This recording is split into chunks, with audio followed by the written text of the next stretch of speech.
Hello everyone and welcome back to the Game Movie Jerks. It's been a while since we talked about the fantastic game of Hollow Knight, especially about its lore. Yes, we did talk about it a few months ago with the area tier list and all, but the video contained little to no lore elements, so I'm back again with what is apparently successful on this channel, the lore and world of Hallownest. But this time I wanted to speculate about aspects of the lore that we know virtually nothing about, and today I'll start us off with the Five Great Knights. Five Great Knights were the protectors of Hallownest and served directly under the Pale King. They seemed to be very loyal to the king and their kingdom, and found themselves in many harsh battles, such as the Battle of the Black Worm. While we don't know what this was, it's fair to presume that it was an evil worm that the Pale King and his knights fought together. Assuming that the Pale King didn't participate in the battle or help in any way would mean that the group was extraordinarily powerful, as worms are indeed higher beings. However, this assumption isn't necessarily impossible, as the Pale King doesn't seem too keen on the idea of battle, as it seems he created the Five Great Knights to battle for him. As a group, they seemed like public figures and probably well liked by the citizens of Hallownest. However, it seemed very little record of them remains, and even less can be said about each individual in the group. While we don't know the connection between them and the Nailmaster, Shio does talk about them each individually. While it is possible that he's simply talking off of publicly known information from the time, he could have met them or been friends with them. It's not impossible they fought together in battle, as Shio is obviously quite skilled with a nail, but at the same time we have no idea how Nailmasters were treated in that day, and whether they were anywhere near the level to be fighting with the Five Great Knights. Either way, the group's past is certainly shrouded in mystery, but whether or not that is simply Team Cherry or if there's a lore reason for this is kind of up for debate. The Pale King was quite exceptional at keeping things under wraps, and he showed this skill off when he exiled Ogrim. I think personally the exile of Ogrim was the fall of the Knights, their history, and partially the fall of Hallownest itself. While it seems Ogrim is probably the weakest of the bunch, it looks like after his exile the group fell apart, and the Pale King practically erased all record of their history. This would explain the lack of information on what seemed to be a very famous and powerful group. Ogrim was right when he said, "We knights defend against the physical, but a formless enemy, how to defeat such a foe?" The separation of the Five Great Knights did not directly influence the fall of Hallownest, no, but I think the cover-up of Ogrim's exile certainly spread doubt amongst the citizens of it. To talk about the knights on a more individual level, we can first talk about Dryia, who we know arguably the least about. In fact, I can basically explain everything that we know in one sentence, that Dryia died in battle, protecting the queen from the Draitor Mantises in the queen's gardens. Yeah, that's about it. She lies dead amongst a pile of traitor corpses just outside the cocoon of the queen. Here, her Dreamnail dialogue reads, "Protect." What is most interesting about this is how the White Lady seems to be unaware of Dryia's failure. The main question is really, how is any of this the case? The way this scene is set in the room, it doesn't really seem like she was overwhelmed, since all the corpses are far away from her at the entrance. Those that did swarm must have defeated her, then retreated without losing any numbers. If they had pressed on past her corpse, there's no way the White Lady wouldn't know of their presence. But at the same time, if the traitors entered to attack Dryia, did they not have the ultimate goal of capturing or killing the queen? This seemed like their goal from the beginning of their separation from the Mantis tribe.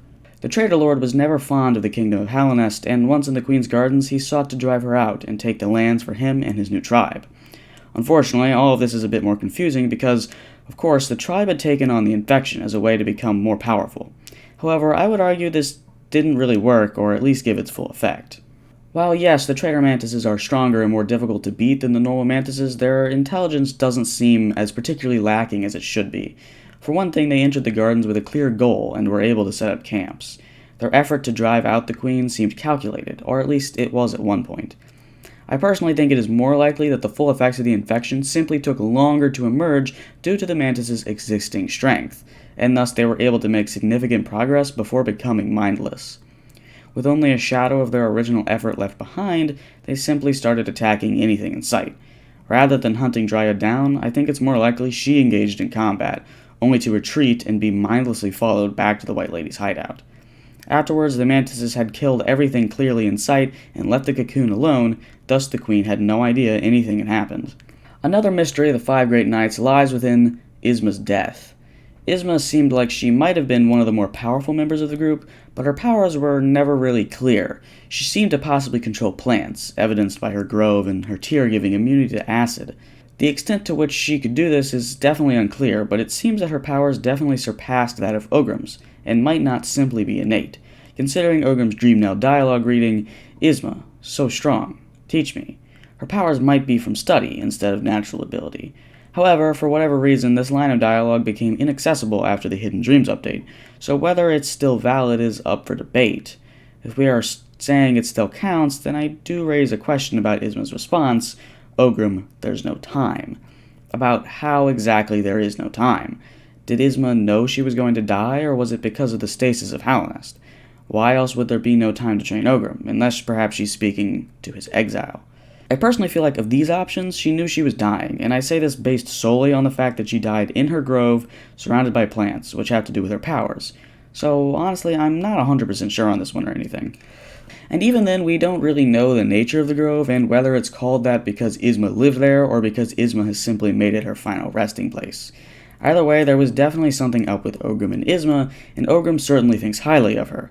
He literally protects her grove at all times and claims he barely deserves to be in the presence of the night after he has received Isma's blessing.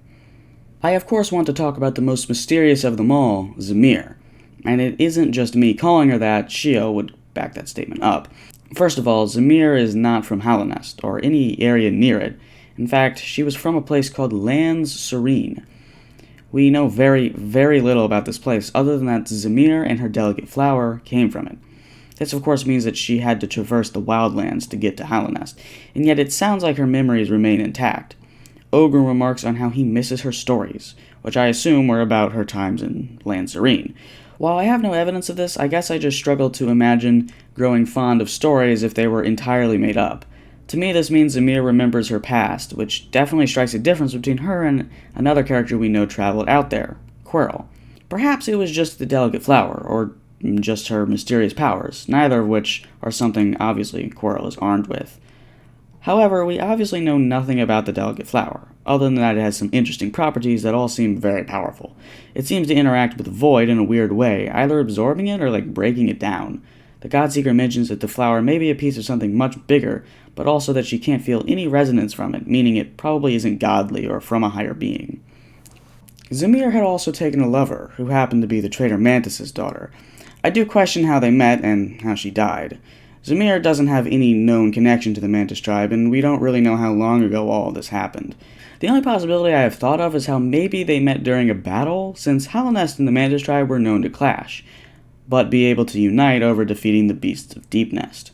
The Mantis tribe certainly didn't like this relationship, as ze'mer was an outsider to both the tribe and Hallownest itself, but it is not necessarily clear what they did about the relationship. Since we don't know very much about the traitor's daughter's death, it is a pretty fair assumption that the Mantis tribe murdered her after the splitting between the tribe and the traitors.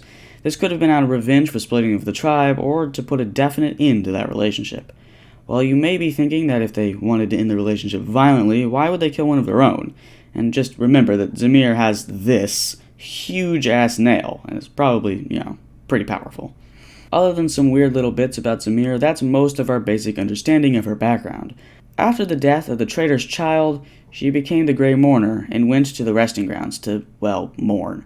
Whether she moved there or simply already lived there isn't particularly clear, but we can definitely say it's an odd choice.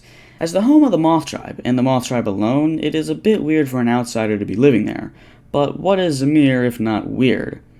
While I do have a bit to say about Ogrim and Hagamol, I'm going to talk about that in the next entry to the series. So look forward to that in the coming weeks, and as always, I'll see you guys next time on the Game Movie Jerks.